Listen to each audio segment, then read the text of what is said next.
When he had left them, Jesus said, "Now is the Son of Man glorified, and God is glorified in him. If God is glorified in him, God will also glorify him in himself, and God will glorify him at once. My children, I will be with you only a little while longer. I give you a new commandment: love one another. As I have loved you, so you should also love one another. This is how all will know that you are my disciples, if you have love for one another." My sisters and brothers, the gospel of the Lord. Praise to you, Lord Jesus Christ.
There was a priest who was celebrating the Mass. Eddie, okay? He started the Mass, and there's something wrong.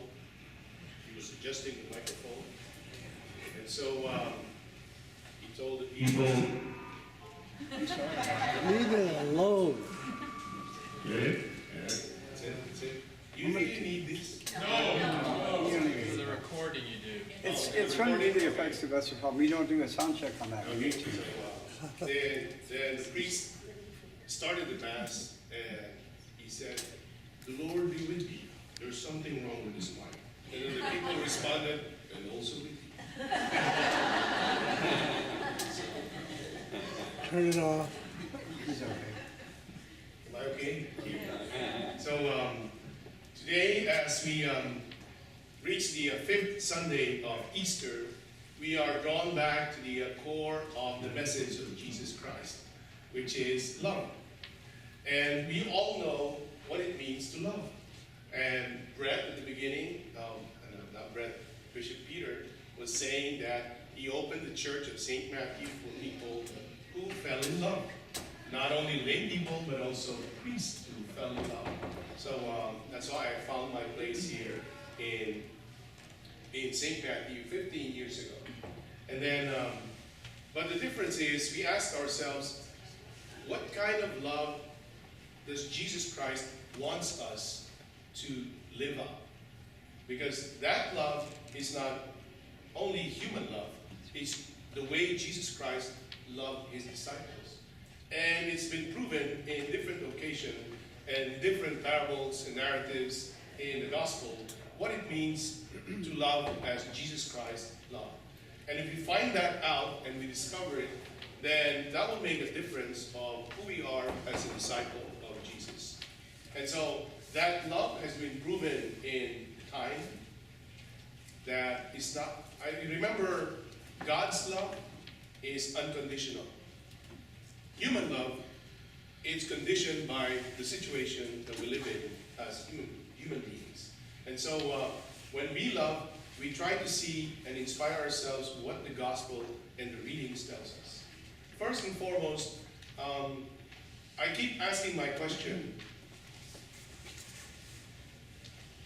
If you're in trouble, you're stressed out, and you're up to here with problems, what kind of words will come out from your mouth?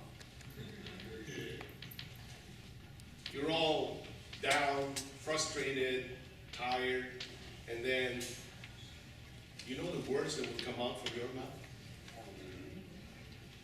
let's say, what? Help me. Okay, bad words. Okay, so these bad words will come out from your mouth because why? Because you're all messed up. But I was asking the question, how come the disciples, they were all beaten up, frustrated, ashamed, guilty, because they abandoned the master on the time that he most needed their help, and they all ran out. One betrayed him, and one denied him 3 times. You know the hurt that it caused? They say that the most hurtful experience that you may have is when you're betrayed by the most intimate people and the friends that you have. It's difficult to overcome. But Jesus Christ, when he showed up, the resurrected Jesus, when he showed up, instead of nagging and telling them, why did you do this and that, the first thing he did was, when he showed up, he greeted them. Peace be with you. He said that. So I said, how is it possible? And then the disciples who received pardon, they all came out in the Acts of the Apostles. We heard it through the entire month. And they started preaching the wonderful things of God's love for them. So I said, how is this possible that these defeated people, hurt people, they were able to proclaim the saving message of God to everybody? And today the gospel tells us the reason why they were able to make it.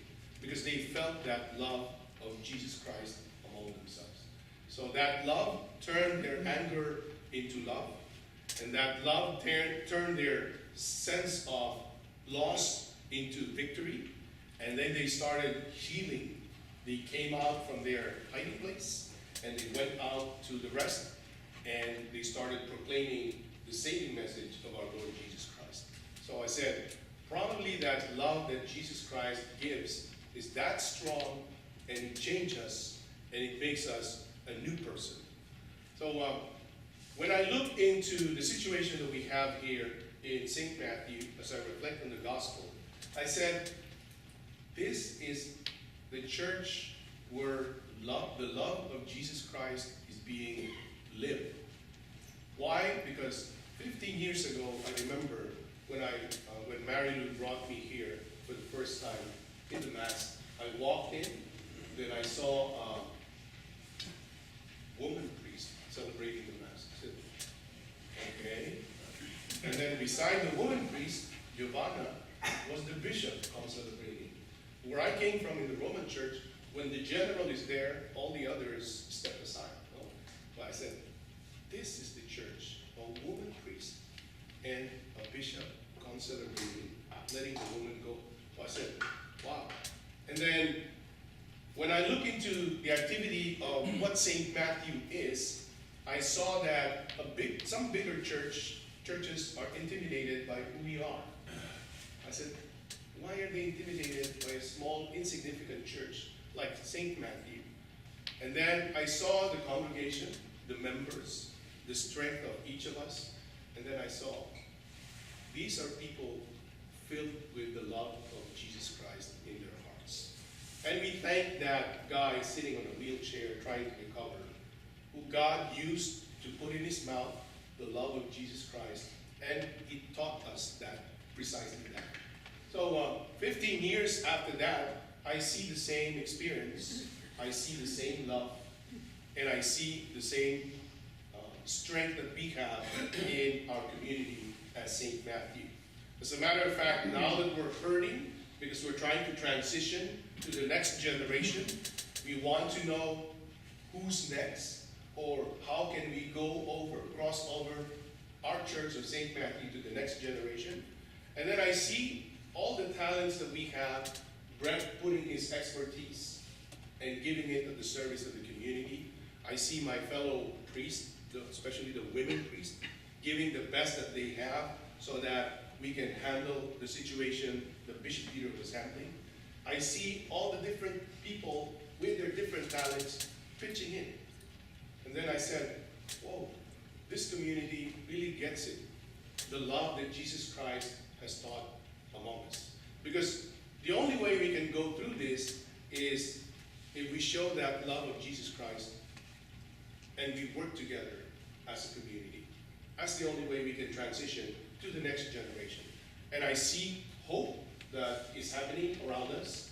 I see younger people. I see millennial priests.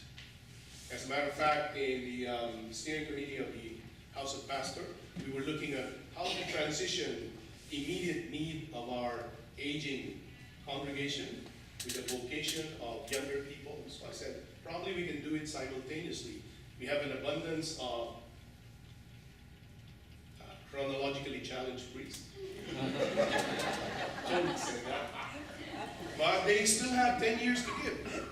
So I said, let's take advantage of that. And we have younger priests who are trying to situate themselves in the ECC. Let's also put that in the system. So everybody's trying to put in the best of who they are. I see the Diocese of California, and most of the committees in the Diocese of California are run by, you know who? St. Matthew people. So the best of who we are. So I keep asking the same question I asked with the disciples. How come this beaten up small group of men and women were able to perform wonders and evangelize the rest of the world? I see the same thing happening in St. Matthew.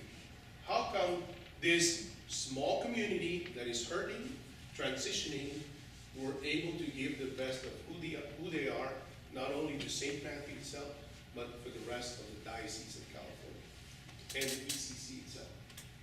So there's only one answer. And what's that answer? We got it. We got the love of Jesus Christ among us. And it's continuing to inspire, attract, and draw in more and more people to our church. You don't see it, but come to St. Matthew 12:30 on the second Sunday. Then you will see people being drawn into it. But also I see younger people coming in, and they're giving their best of who they are, so that St. Matthew will work. I remember we as priests, we give counsel to married couples. And so one of the couple I just recently married, they're so bogged down with details. How are we going to do this? How are we going to do that? How are we going to fix this? So, if you want your marriage to continue and overcome the 5-year, 100,000-mile warranty, I told them, look at the big picture. Do not get bogged down with small details. And what is the big picture? The love of Jesus Christ to all of us. So, give Jesus another chance. Then your marriage will work. Give Jesus another chance. Then your community will work. You know, the things that we do here, if we don't have that, we don't do it in love. It's just, how do you say it in English? Vana gloria. Wishful thinking. Yeah. Right? It's just you thinking about it. So, well, we need the liturgy, we need the music, but if you don't do it out of love, then you can use it to manipulate somebody or impose your thing. So, but if you do it out of love, you should see the sacrifices of those preparing behind the scene to put this liturgy up. And I can only explain that, why they do it. Because they have the love of Jesus Christ to St. Matthew. And they're giving the best of who they are to our community. And so, 15 years after that, St. Matthew is still happy. And I believe that because I see in the different members of our community the love of Jesus Christ radiating from their hearts. And so, I know we can't run the church through fear. We have overcome 3 big fears for the last 10 months. But we didn't focus on that fear. We focused on who we are, the strength that we have, and what we believe in. And I believe also that with the love of Jesus Christ among us, we're up for the next generation. Because that is the legacy that Bishop Peter is trying to teach us, and that is the legacy that we all have, so that we can transfer it and pass it on to the next generation. And so that is the only way that they will see us as a big community, big small community of St. Matthew. Why? because the love of Jesus Christ is strong among us. We live it and we share it to each other. The details, let the parish council worry about it. But help them, because I believe that they have it under control, more or less. Sure. Yeah, see that? So we give that love and support to them so that they can continue bridging the small details of how to make this big community work. So the love of Jesus Christ is the core of our message and the core of our being as an ecumenical Catholic Church. So do I hear amen to that? Amen. Please all stand.